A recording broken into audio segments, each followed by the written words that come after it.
म्हणून तू चिंतातुर अवस्थेत सत्य, तप, पवित्रता आणि दया. हे चारी पाय नष्ट झाल्यामुळे तू चिंतातुर अवस्थेत आहे का? तिने सांगितलं, नाही रे पृथ्वी, नाही हो धर्मदादा, असं काहीच नाहीये.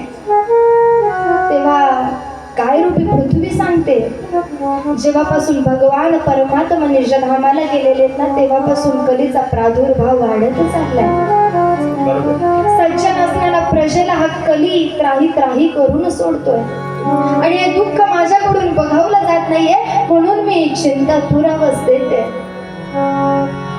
परीक्षित हा संवाद लांबूनच ऐकत होता. परीक्षित गायजवळही गेला नाही आणि बैलाजवळही गेला नाही. रथावर परत आरूढ झाला आणि आरूढ झाल्यानंतर त्याने पुढे एक वेगळंच दृश्य बघितलं. काय होतं दृश्य? एक सज्जन व्यक्ती राजा पुरुषाचं वेश धारण करून एका गायीला मारत होता आणि ती गाय त्याच्या वस्त्रासह मूत्र त्याग करत होती. राजा परीक्षिताने हे दृश्य लांबून बघितलं. जो गायीवर हात उचलतो अशा व्यक्तीला भगवंत कधीच प्राप्त होत नाही, म्हणून गायीचा कधीच हात उचलू नका. आपल्याला तिची सेवा करता येते ना, मारायचा अधिकार आपल्याला दिलेला नाही. सेवा करत असाल तरी सुद्धा मारता येणार नाही, तर आम्ही सेवा करतो मारू नाही. गायीची सेवा करा.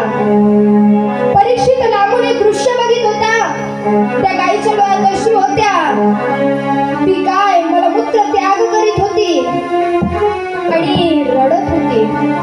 परीक्षित त्या माणसाकडे गेला आणि त्या माणसावर तो प्रहार करू लागला आणि तेव्हा तो म्हणाला की परीक्षित राजा, माझ्यावर प्रहार करू नका.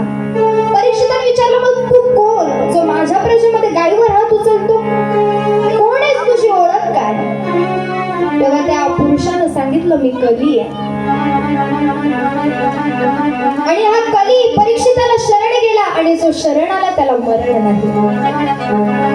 परीक्षित म्हटलं, तू कली आहेस, तू मला शरण आला, परंतु मी ज्या ठिकाणी राहायला लावेल तिथेच तू राहायचं. त्या व्यतिरिक्त जर कुठे दिसला तर तुला मी तिथेच ठार मारून टाकेन.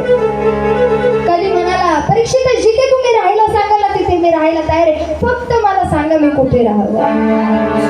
राजा परीक्षित सांगतोय, 4 ठिकाणी तू राहायचं. पहिलं ठिकाण म्हणजे द्वित क्रीडा,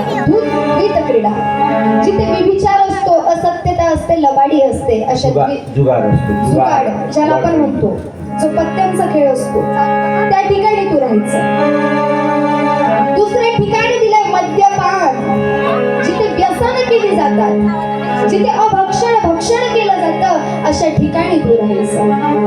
म्हणून जो मद्यपान करणारा व्यक्ती असतो ना, तो तामसिक वृत्तीचा असतो. त्याचं कारण असं असतं कारण की